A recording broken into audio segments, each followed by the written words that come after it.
દર્શક મિત્રો, મીત અને રાહિલની જે લડત છે વશિયરના બ્રિજ મુદ્દે આજનો 10મો દિવસ છે અને અનંત પટેલ જ્યારે આવ્યા હતા ત્યારે જ એક લેટર પણ આવ્યો હતો, જે અહેવાલ હતો બ્રિજનો એ પણ રજૂ થયો સૌ કોઈની સામે. ત્યારે અત્યારે આપણી સાથે છે કોંગ્રેસ અગ્રણી, મહિલા અગ્રણી એવા જયશ્રી પટેલ.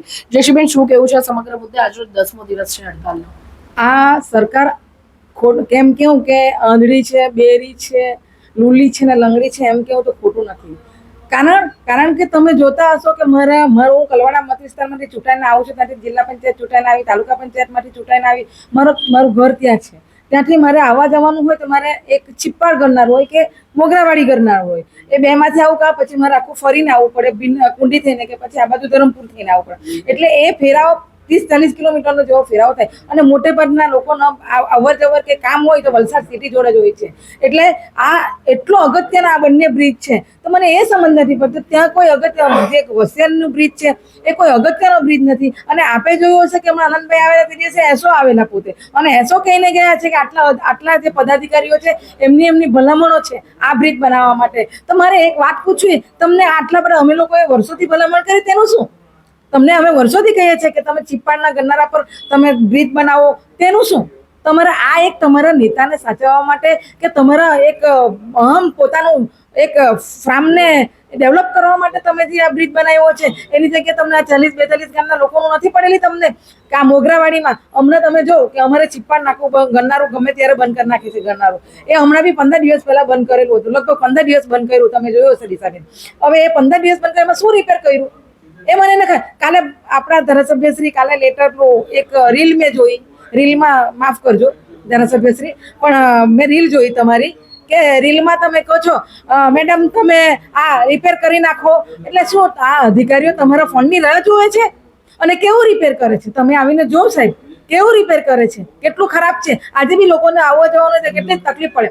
મોગરાવાડી ગરનારાની વાત કરું તો મોગરાવાડી ગરનારામાં તો હંમેશા કાયમ માટે ઉનાળો હોય કે ચોમાસું હોય કે શિયાળો હોય ગમે ત્યારે ત્યાં પાણી ભરેલું જ હોય છે મોટે ભાગે.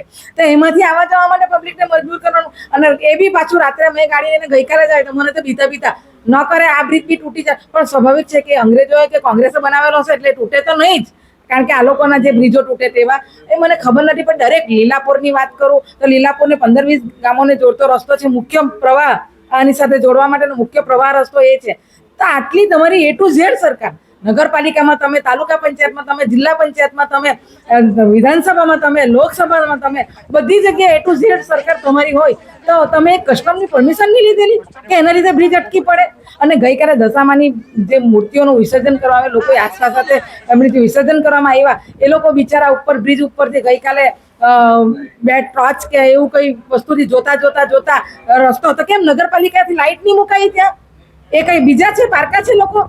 અને આજુબાજુ કે બેરિકેડ કે એવું કઈ નહીં મુકાયું? પણ આ ઓરમાયું વર્તન શાના કારણે કરવામાં આવે છે એ નથી ખબર પડતી.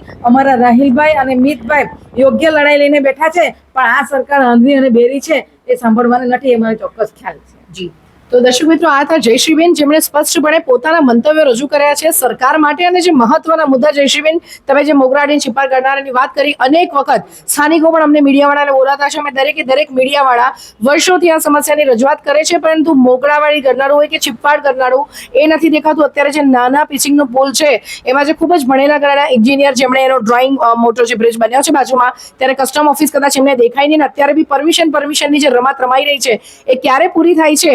અને લોકોની જ્યાં જરૂર છે ત્યાં બ્રિજ નથી બનતો. અને વશિયરમાં કોઈકને રાજી કરવા માટે, કોઈકના ફાર્મ હાઉસને કહેવાય કે આજે પ્રોત્સાહન પૂરું પાડવા માટે જે રીતના બ્રિજ બની ગયો છે, સમગ્ર વાતો ધીમે ધીમે બહાર આવી રહી છે. એમાં કોણ જવાબદાર છે કોણ નહીં એ બધું જ. ત્યારે પ્રજાના ખરા જે પ્રશ્નો છે એનું નિરાકરણ ક્યારે આવશે કે હજી પણ આ વલસાડની ભોળી જનતાએ આમ જ રાહ જોઈને બેસી રહેવું પડશે? દિશા દેસાઈ, દિશા ન્યૂઝ, વલસાડ.